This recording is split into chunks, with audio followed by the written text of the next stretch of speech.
Hi, welcome to episode 4 of a Slice of Pie podcast, where we talk about the people, places, and events that make life great in Pawleys Island and the surrounding area. This week, we are going to hear from my brother in law, Lex Reynolds. He's married to my sister, Liv, and they have a creek house at South Litchfield. Lex grew up coming here in the summers. He and his parents and his brothers and sisters stayed at Pawleys Island, and then later they stayed in South Litchfield, and then eventually he built his own house in South Litchfield. So you'll love all these stories, and you'll probably relate to some of the stories. If you've grown up here or grown up coming here, I'm sure you will relate to some of these things he has to say. And also, I want to give a big shout out to some members of the Peace Sotheby's team, the Peace Growth property team. They closed on a record deal. A $6 million home was closed in Devido, oceanfront. So congratulations to all those team members on the Peace Growth property advisors. Way to go. Okay, now get set to listen to Lex Reynolds on the episode 4 of A Slice of Pie. Hi, Lex. Welcome to episode 4 of Slice of Pie. How you doing today? I'm doing just fine, thank you. This is my brother-in-law, Lex Reynolds. He and my sister live full-time in Greenville, South Carolina, and that's where they've raised their children. But they have their vacation home here at Litchfield Beach in Pawleys Island, South Carolina. So what we're going to talk with Lex about is how his family used to vacation here in Pawleys Island and Litchfield Beach, and what it was like growing up here in the summertime, and then how his family now enjoys the beach at Litchfield. So Lex, take it away. So tell me your first introduction to the beach here. Where did y'all come, and what year was it, and when did you start coming down here? Well, I was born in 1953, so my parents were coming here well before I was born. So, you know, I probably remember the first time in the late 50s. Yeah.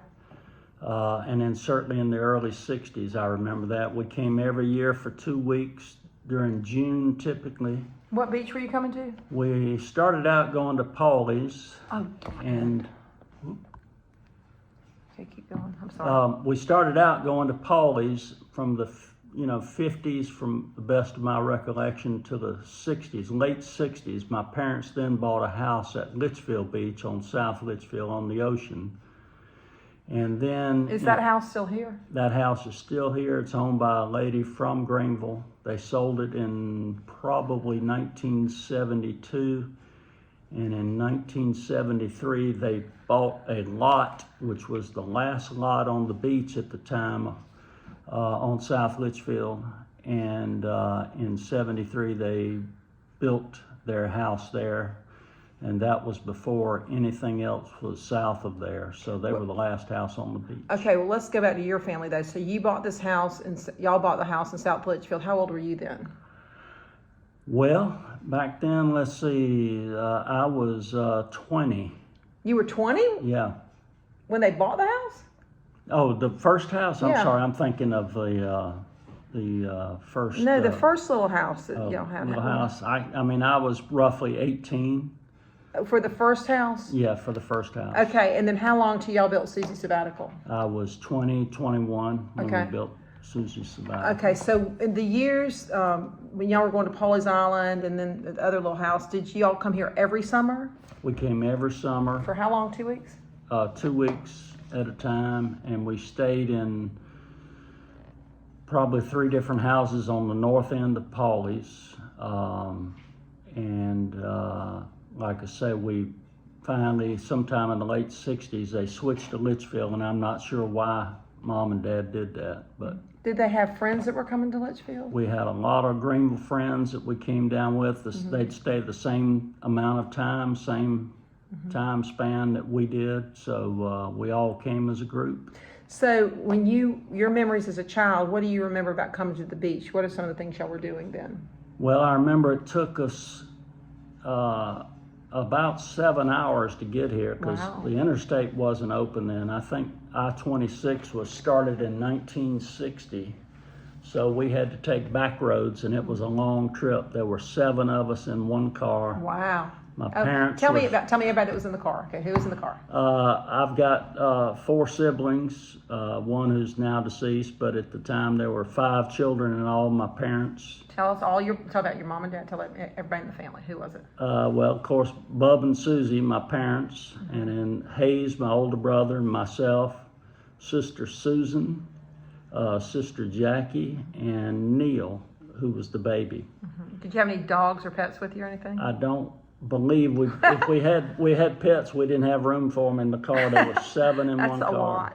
That's a lot. I remember our family did the same thing. We had like one of those Chrysler station wagons, and you just packed everybody in. Well, we had 7 in one car, and Dad would always pull a John boat behind it, and I guess that's where we put all the furniture, because the furniture or the luggage, yeah, and the fishing stuff. Yeah. Okay, so you're all packed in the car and you make it down here on the back roads, and then what happens when you get to Pawleys? Well, I'll never forget going to Georgetown, and there was a drawbridge crossing Winyah Bay, and we would sometimes get caught with the drawbridge. You'd have to wait, it was up, and so they were letting a ship or a boat or something go through. So we'd wait 15, 20 minutes and then head over to Pawleys. And then when we got to Pawleys, a lot of the roads were dirt. The main road was paved. I remember one house that we used to rent was on a dirt road on the north end of Pawleys. And I mean, it was a blast. King's Funland was there. I was going to ask you about that. Do you remember that King's Funland? I remember it like it was yesterday. What did you do at King's Funland? Well, they had trampolines, they had bowling, and there was a little store there called the Little Red Store. And so we would always, after lunch, Mom and Dad made us take naps. So we'd get up from our nap and they'd give us a dime or a quarter. A dime or a quarter. And we got to go to the Little Red Store where we'd buy bubble gum typically. And then at night we could go to King's Funland and either jump on the trampoline or bowl or just hang out with all the other teenagers and preteens. How big was King's Funland? I mean, how many lots do you think it took up? Oh, probably a couple when you throw the bowling alley in, and then the trampolines and the putt-putt. I forgot about that. Was it between the creek and the beach, I guess? Somewhere between. Yeah, it was on the beach side, actually. So it was on the main drag, between the main drag and the beach. Oh, wow. So, yeah, it wasn't So you could see the ocean. Well, there were dunes, big dunes, and so you couldn't see much of that. But did a lot of people go there at night? It was a big hangout for teenagers and preteens, and Billy Weaver, the local policeman, would be there as well with his German Shepherd dog, making sure everybody behaved. Well, that would be so nice if children today had something like that to go to. That sounds like really a lot of fun. It was a blast. And then, so then you remember going, and then what would you do during the day when you're at the beach? Well, typically we got up, and if we didn't fish, my dad loved to flounder fish, so we would take turns going flounder fishing. And he'd get up early and fish till about 10 in the morning, and then we'd come back and have a big breakfast.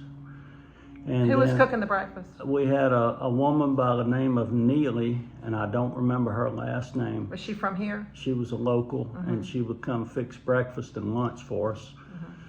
After breakfast, we'd all go to the beach, and we'd stay there till lunchtime. And then lunchtime, which was about 2 o'clock in the afternoon, we would then be required to take our naps, which we did. And then we'd go to King's Funland, and after in the afternoon, we'd either go back to the beach or just hang out around the house. Did you do any fishing? We fished a lot, yeah. Every day somebody was fishing. Did y'all eat what you caught, or did you throw it back? No, we most time brought it back, and Neely would fry it up, and we'd eat it, every afternoon. Was this like a dreamland for you? Did you love being down here? It was probably the best memory of anything I have growing up coming down here. I mean, it was incredible. And you did you make friends? Or you had other friends that were coming down here too, or? Well, there were a lot of Greenville people here, but we always met friends. I remember we stayed next door to a family from Columbia. We met them, and do you remember their names? The Todds. And I think they've still got the house. The parents are gone, and one or two of the siblings are gone, but the rest of the kids are still around. I haven't seen them in 50 years. But did you ever have to get dressed up when you were at the beach, or were you just barefooted? No, my dressing up was breeches, and that was it. Underwear and breeches.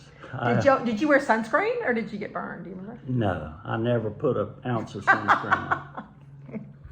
Okay, so since you remember, what would you call the Funland place? What was King's Funland. Okay, so that makes me think about the Pawleys Island Pavilion. Was that here when you were growing up? It was here. I was too young to go to the pavilion, but one of the houses we rented was probably, as a crow flies, a quarter of a mile from the pavilion, and we would hear the music till they turned it off at midnight or 2 o'clock. So you were never old enough to go there? I went one time when I was a teenager. I was 12 or 13.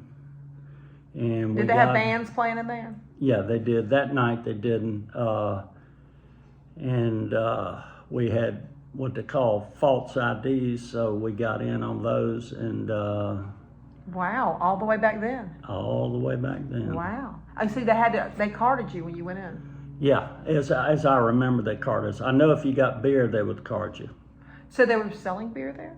They were selling beer. Oh, I just thought it was like a big warehouse kind of area, No, but they sold beer there. They sold it. It was cold. It was cold. It was good times. Okay, so and then it burned, right? Yeah, it burned, and I can't remember what year that was. They burned. They built it back, and it burned again, I think. But I think that's just great if kids has a place like that they could go to. I mean, what fun times that was for y'all. Okay, so let's fast forward. So you was staying at Pawleys Island, and then your parents bought a house in Litchfield, right? And then you decided to build Susie's Sabbatical. So you want to tell our listeners about where that was? Yeah, that was like I said earlier. That was at the end of South Litchfield on the beach, just before you now get to the Inlet Point South condos or whatever. Those were built about 2 years after we built Mom and Dad's house. But y'all's house is the last house on the ocean front in South Litchfield. So, that's right. Okay, so what year was that house built? 1973. How many bedrooms? Oh, there's 7 bedrooms if you include a bunk room. It's a big house. We had a big family. Well, when it was first built, did it have all those bedrooms, or did you add those on later? No, it always had those bedrooms. The house it's got a big, beautiful, traditional back porch facing the ocean, and it's got a lot of memories in that house from not just our family, but a lot of other families around town and people that we've come to know over the years. So I've heard a story, tell me if it's true, that you knew the family right next to you and the family right next to you, and y'all had a boardwalk that connected all 3 houses. Do you want to tell our listeners about that? Yeah, Jimmy Moore was the Moore family from Andrews originally. Had the house next to us, and then Foster McKissick from Greenville, Easley, I guess I should say, had the next house. And Jimmy Moore and my dad and of course Foster were all good friends. And so one day, one of them decided, rather than having them go down the stairs, come up the driveway, go to our driveway and come upstairs, they would just build a walk. So they built a walk on top of the sand dunes from one house to the next, and it was about 2 feet wide, maybe not even that wide. So it were oftentimes... Do they have railings on it? No railings, just 2x8s or 10s or whatever. So if you have a little too much to drink, sometimes you could end up in the sand dunes. Did that ever happen? I think there were some close calls, but I'm not sure that I remember specifically. Was it just the adults going back and forth between the houses, or were the kids? Most of the time it was the adults, and the one that used it the most was Mr. Moore. He loved to use that little walk. So. Okay, so how old are you when your family's house was built, Susie's Sabbatical? That was 1973. Okay, what are some fun things you remember about that house? Well, I remember the views were spectacular because it was, like I said earlier, the last house on the beach, so you had that panoramic view all the way south. And the dunes down there below us were 30, 40 feet tall. So it was back at a time when the beach was just gorgeous down there. Unfortunately and fortunately, you could take a Jeep down through there and ride through the dunes, which I did a lot of and probably shouldn't have, but it was a great time to go down there and ride. We actually had some wide wheeled motorcycles at one time. We took those down there, but we would go down there and just ride around in the dunes and have a good time. So what year are we talking about? That was probably 1973, 74 when we started that. Okay, were you out of high school then? I had just finished high school in 73. Okay, so you and your siblings would all be doing that? Y'all were all riding around there and having fun? Siblings fishing. and friends, yeah. And we'd fish. We'd go down there sometimes and fish, and sometimes we'd go down there and drink a little beer. To our listeners, I'm sorry if you hear a roaring noise in the background. I think we've got some landscapers outside that are cutting and blowing, so that's what that noise you hear. Okay, so moving on. So you're in college now, and so when y'all were in college, did y'all ever come down like during your spring breaks or times during the year? Yeah, we came quite a bit. I would come for weekends, come down on Friday afternoon. Do you ever bring a date? We'd bring house parties, and there were girls and guys here, so lots and lots of people. There could be a crowd, yeah. Mm-hmm. And then I worked down here in the summer times from about the summer of 74, I guess, maybe even 73, till, probably worked here 5, 6, 7 summers. Where were you working? I did several things. I worked for Pete Devanere. He was a home builder here. I worked for him. I worked for a company out of Myrtle Beach painting billboards. And then I worked billboards. That'd be hot. Were you outside painting billboards? Oh yeah. Were you on the billboard, or were you in a warehouse? No, you were up on the sign. Oh golly. And it was a great job. I only worked 4 days a week. And then I worked for another construction company when they were building the condos next door to Susie's Sabbatical. What year did those get built? 74, maybe 75. I don't remember. Did it take a couple of years for those to be finished out? Yeah. Yeah. Okay, so then you're in college. So then, any big memories of that time? Oh, they had a bar up at the Litchfield Inn called Big Daddy's Bottom. That was a lot of fun. We always went up there Friday and Saturday nights and had a good time. It was just fun. Met a lot of people from Georgetown and I guess Andrews, and I had a lot of buddies down here that worked with me. So it was just a great time. Okay, so let's move forward. So now what year did you meet my sister Liv? When did you and Liv meet? Well, we were married in 79, so we met in 1978 in Greenville. Married in October of 79. Okay, so then y'all got married and you started bringing Liv down here, right? Yeah, we continued to come down here, and then when we started having children, we would come for a couple weeks at a time. Yeah. Would you stay at Susie's Sabbatical? We started out renting. We'd stay 1 week at Susie's, and then we'd rent another house somewhere else along the beach. And then finally, my parents began to let us use the house for 2 weeks at a time. So we did some of that. So they were very generous. Your parents were living in the house full time at that time, right? No, they would vacate, go back to Greenville. While y'all were there? While we were there, yeah. But when you left, then they were living in the house the rest of the year, correct? Yeah, well, no, not the rest. They would typically come down about Easter and stay through Labor Day, and with occasional trips back to Greenville during that time. So now you've built a house, and you're on Marsh Hen now, and your sister Jackie's got a house on Marsh Hen, and Hayes, God rest his soul, and Cherry also have a house here on Marsh Hen. That's right. So when did you build this house? We bought the lot in late 2010, built the house in 2011, moved in week of July 4th in 2011. Okay. So if you've never seen this house, it's great. I'll walk around, I'll do a little tour of it in just a second. but it's on the very end of Marsh End, so they have these great views of the marsh and the creek all around them. And then at the very top of the house, you have, what do you call that, a widow's walk? Widow's walk, or yeah, a bird's nest, crow's nest, Yeah, whatever. so when you're up there, you can see all the way the ocean. You can see over to Litchfield by the sea. You can see all the way around. It's very pretty up there. And what was your inspiration for building the house? When y'all were building this house, what did you think you wanted? Well, you know, I don't know what I thought. I bought the house on About the lot? or bought the lot on a.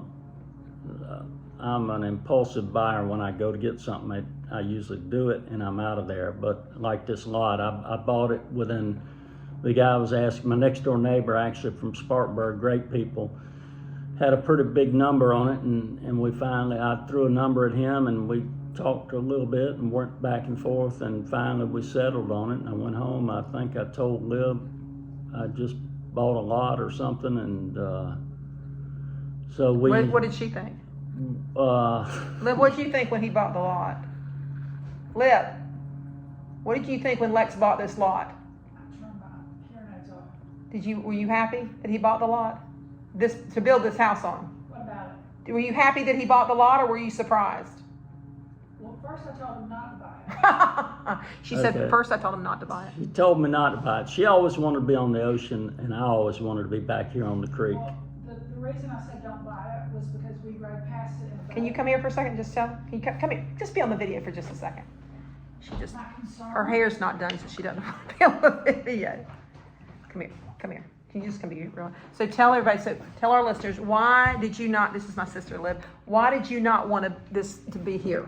We were out in the creek in the boat, and we rode past this lot, and it was a king tide, and the lot was Underwater.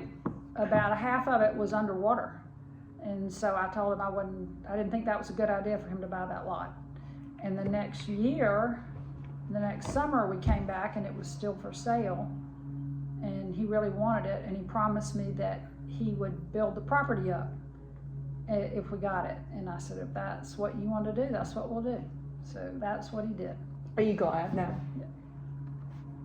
Absolutely. Yeah. Yeah. It's really pretty here. It's beautiful. It really. It was a great decision, but it definitely needed A lot more dirt. A lot more needed dirt. some more dirt. Yeah. But Okay. we've had lots of king tides, and it's weathered it very Okay. well. Okay. Anything else you want to add? That's for us? it. Okay. Thank you for your Come input. on down. So anyway, so you built the house, and what year you said? 2011. It was Moved finished in in 2011? Mm-hmm. And y'all had 4 children at the time, and how old were all the children? So tell our listeners all your children's name and tell them. Well, John, who is 38, Mm-hmm. Anne Maria, who's 36, Mm-hmm. Elizabeth, who is 30, 30, yeah. and Catherine's 28. So how old was John at the time when the house was finished, this house? Well, let's see, what did we, Liv, can you remember? 12, he was, you can do the math. Well, on what year was it? It was 2011. Okay, so it's like 12 years ago? Yeah, 12 years ago. So how old is he now? 38.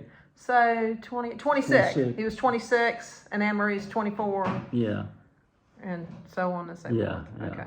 But have they enjoyed being here and bringing their friends? Yeah, the one thing I think this house has done is it's kind of like a magnet. Brings the kids like to come down here. Uh-huh. Sadly, John and Elizabeth live pretty far away, so they don't get here as often. But the other two love it, and their husbands like it. So hopefully they'll keep it long after we're gone. So what are some activities they do outside when they're here at the house? Well, we do a lot of stuff. We play shuffleboard. I've heard about the crazy shuffleboard tournament down at Jackie and Park's house. we Have have. you ever won that tournament? I won it 2 or 3 years ago. My partner and I, Alan O'Hara, my son-in-law. What happened this year? We didn't get through the first round this year, but that's, we just won't give everybody else a chance to win some, So kind of you. Okay, so you play shuffleboard. What do you do in like water activities? What is Well, we've got a small pool in the back, so the kids love to go to the beach, and they'll do that and stay out there for a number of hours, and then they might come back and sit on the pool deck, or we might you know, some of them might get in the boat, go fishing, or just riding out Cruise in the around. creek. Mm-hmm. Sometimes they'll do a creek float where they actually float with the tide in the creek. Mm-hmm. How about paddleboard? There's occasionally they'll paddleboard. We've got a couple of kayaks now that they'll use. So there's plenty to keep you busy. Yeah, so what did I want to add? Oh, and I think you've had some significant events down here. I think Anne-Marie and Alan got engaged down here? Three of them got engaged and married down here. Is that right? That's right. So I remember I think Alan proposed to Anne-Marie on the beach. Is that right? That's right. Okay. And Will and Catherine. How did he propose to her? And they took our John boat out and did it somewhere out near the inlet. That's kind of cool. And I don't know about Elizabeth. I don't remember whether that was here. I think she was in. I think we'll talk about that another time. Yeah. Talk about that. Anyways, so you've had a lot of good significant events down here, lots to celebrate, and I think you've spent a lot of Thanksgivings down here. We try to come most every Thanksgiving and New Year's. New Year's, And our family has appreciated your hospitality, so thank you for having us down here with you sometimes. It's nice for the cousins to be together. So when you and Lib come down, how often do y'all get down? we try to, once a month, sometimes more, sometimes less. It just depends on what's going on in Greenville. But, we've been down several times this year.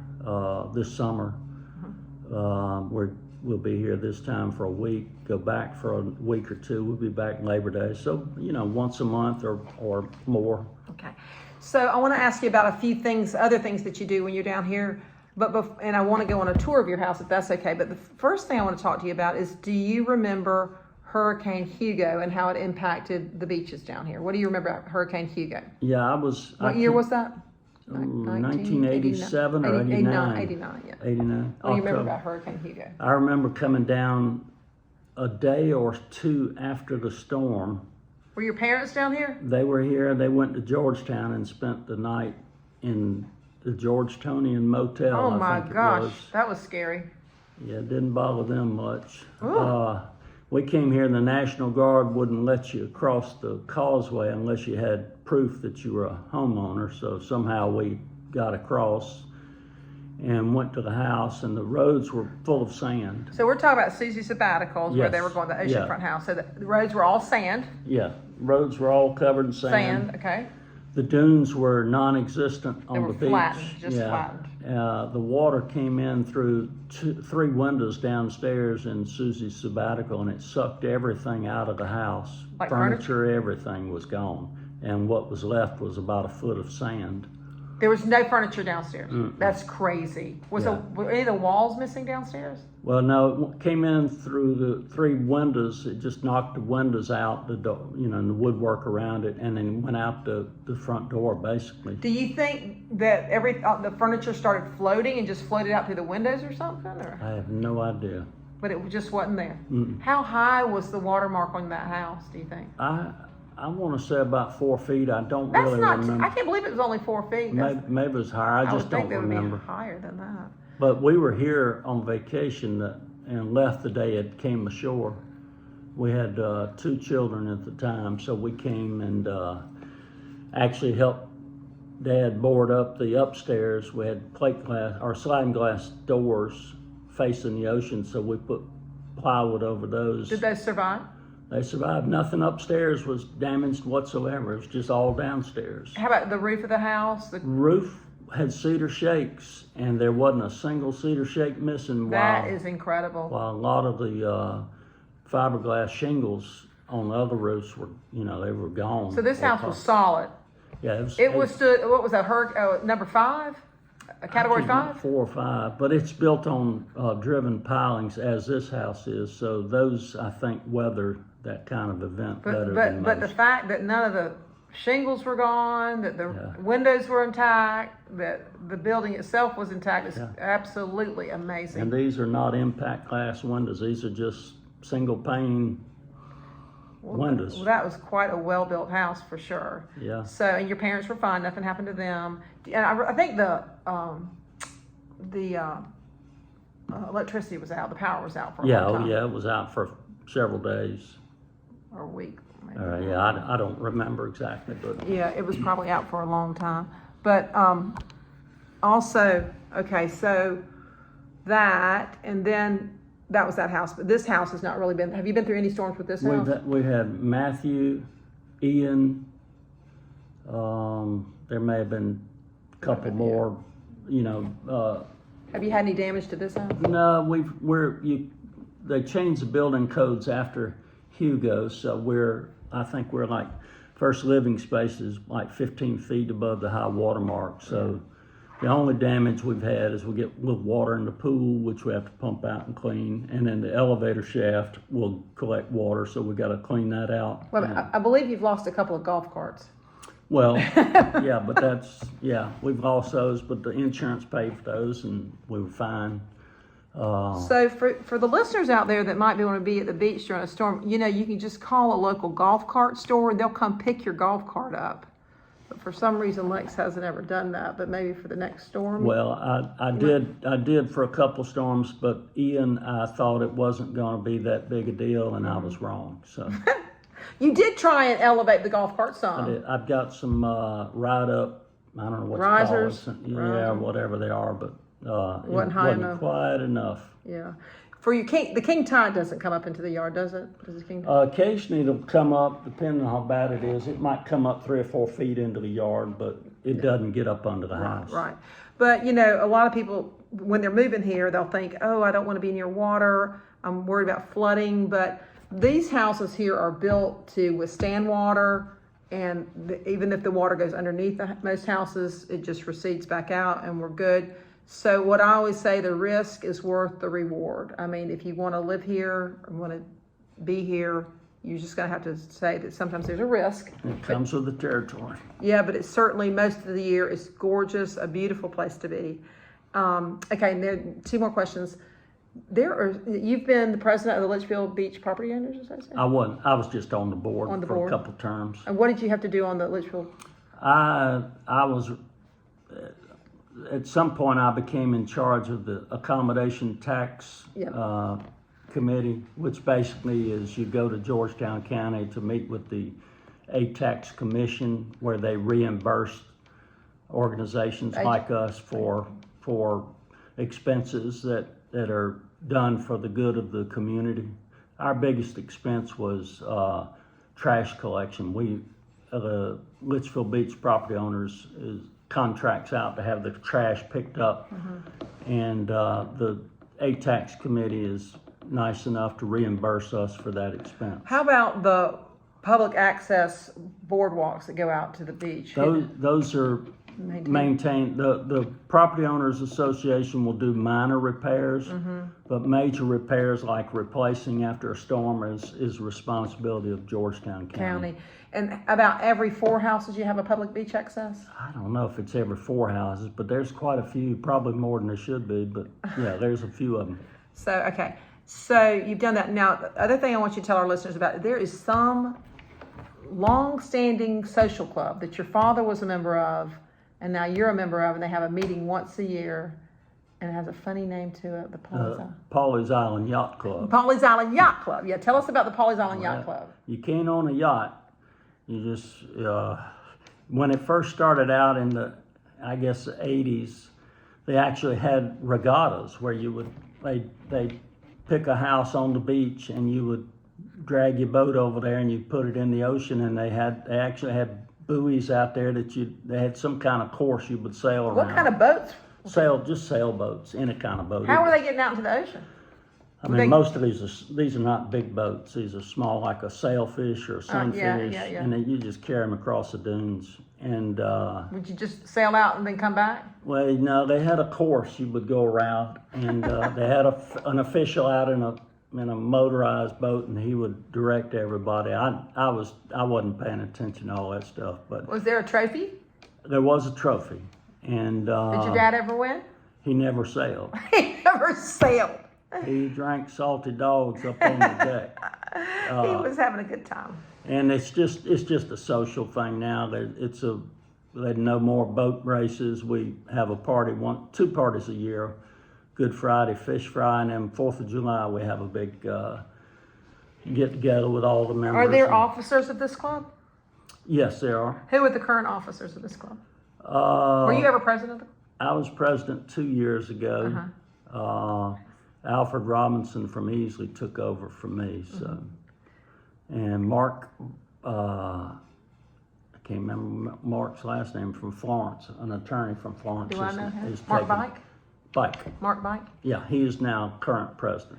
No, how about the Dieters? Were they in it? They were. I took over for Will Dieter. Will Dieter, yeah. He was president before I was, and I took over for him. Yeah, but all nice people, all good people. Good people. It's a lot of fun. You get to see people you rarely see.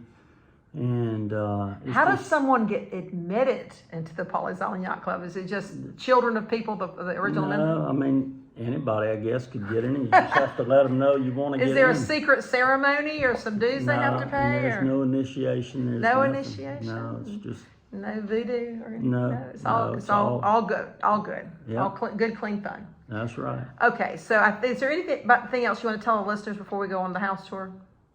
Well, the other one memory I have of Pawleys that I forgot to mention was there was a gentleman from, I believe he was from Georgetown, Mr. Bill Dorr. And either he or his father maybe had a boat rental place on the creek at Pawleys. And the reason I mention it is very unique because he painted the building orange, a bright orange. All his boats and motors he painted orange, so if you saw one out in the creek, you knew it came from his place, and you could buy bait and whatever. Where was his boat rental place?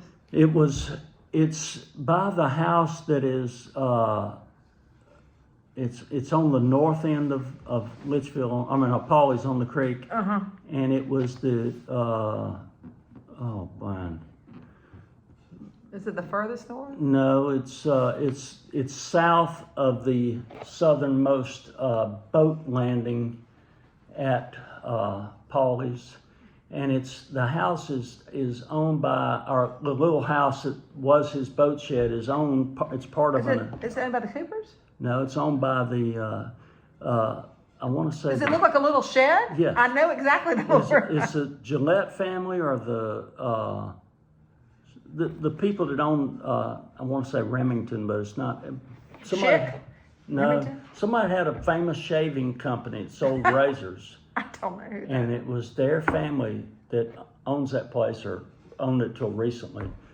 And But that's where you would go to rent your if you boats or didn't have a bait. boat and you needed bait, minnows or whatever, you could go there and get it from Doors Boat Shed, or Boat Rentals, I guess it was. You know where you can do that now? We have a place in Pawleys Island called, Pawleys Island Outdoors. Yeah, Pawleys Island yeah, Outdoors. they sell minnows.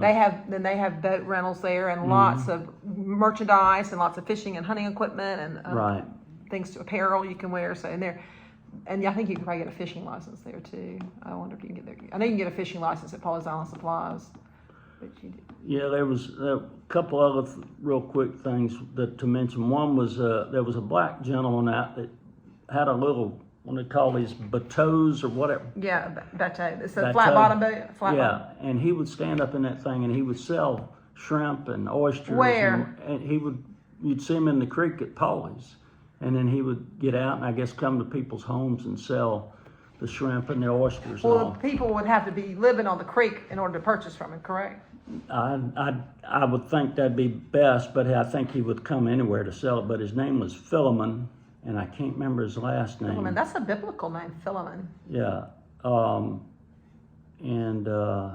but I thought that was a unique thing. And then the other thing I remembered as a kid was there was a group of kids who were always out coming by your house selling Krispy Kreme donuts, and we always loved to buy a box of Krispy Kreme donuts. Fresh Krispy Kreme Probably donuts. 50 cents a box, maybe a quarter. So good, hot and fresh donuts. I wonder where they were getting those donuts from.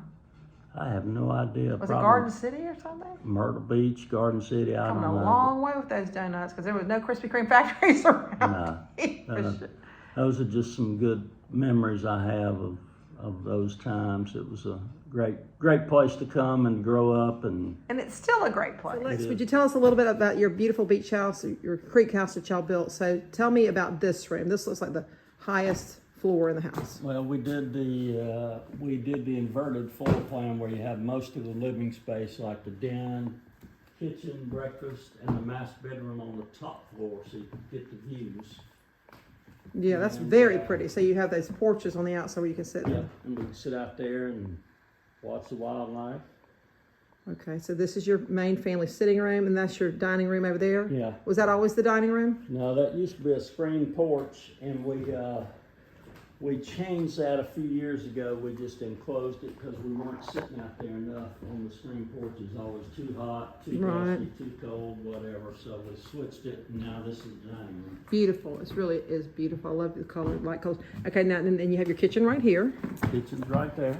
Okay, you got your gas cooktop and beautiful colors. Who picked out all the pretty colors? This is my wife's doing. She is the decorator. This is beatrice stone. It's a man-made product from Yemassee, South Carolina. Wow, how about that? I didn't know you the family room, and turning this way, that's a downward staircase. You got a little half bath here. What's this door right here, That's Lex? an elevator. Does it go all the way to the ground? Goes all the way to the ground. What you do with that cart right there? That is when I'm cooking out, I take that down. That's all my stuff I put on there when I'm grilling That's out. convenient. All right, tell us about your master bedroom. This is the master bedroom. Oh, that's a beautiful view out there. We wanted this on the main floor so we don't have to deal with the downstairs. Tell us about your paintings you got going on over here. Well, that's just a little art stuff I play around with. I'm not very good at it, but I enjoy it. Well, you do have some nice artwork you've been doing over there. Okay. Yeah. All right, and then you have your master bath, gorgeous. Okay. Right. Very pretty. Continuing the same color palette over here. That's my wife. Yeah, it's very pretty. Okay, we come down the steps to the second level. That's most of your guests come in this door right here. That's right. Okay. That's the main door. And so what do we have on this level? This is just the hallway leading down to the bedrooms down here. How many bedrooms on this level? There were originally 4 with bathroom between them, but we turned this den into another bedroom here. Is that other bedroom used a lot? Yeah, it gets used a lot. They're high ceiling. How high are your ceilings? It's 9-foot ceilings. They look so high. Very pretty. Did any of the kids pick out their own artwork, or did That's a good question. I think Liv did most of this. really pretty artwork? Yes. She's good at it. So this used to be a sitting room that you turned This is into. a den, just mirrored kind of what was upstairs, and it never got used, so we just made it into a 5th bedroom. And it's used a lot more now. Mm-hmm. And you got your washer and dryer down here. Each floor has washer and dryer. Oh, God. Okay. Pretty bedroom. Whose bedroom is that? This is Elizabeth. Okay. Whose bedroom's over here? This is John's. Okay. They share a bathroom right there. John's bedroom. Very nice. Okay. Tell us about this porch that faces this side of the marsh. So, The first floor facing north. This is a daybed my son-in-law built. I'm gonna put it up there. who built that? Alan. Wow. I bet. Do people sleep on it basically?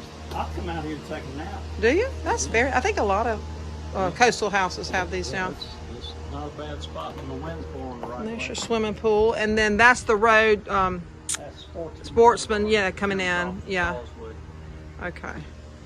And then the creek, and y'all are right on the corner here as this creek turns the corner.